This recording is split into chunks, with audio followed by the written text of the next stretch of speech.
আমরা এখন চেন পুলি মারছি, আমরা এখন ইনসুলেটার চেঞ্জ করছি। ইনসুলেটার চেঞ্জ হবে। এই যে দেখো এখানে মুস্তাকিম আছে, মুস্তাকিম এখন চেন পুলি মারছে, এখানে ইনসুলেটারটা চেঞ্জ করা হবে।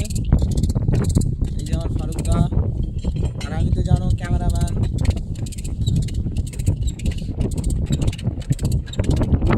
এই যে নিচে আমাদের আছে মতি, ফরবেন, সুরি, সারিফুল, এরা সব আছে। আর এই যে আমার সাউন্ড ভাইটা দেখে নাও একটু। মারো মারো মারো, একটু চেন পুলি মারো।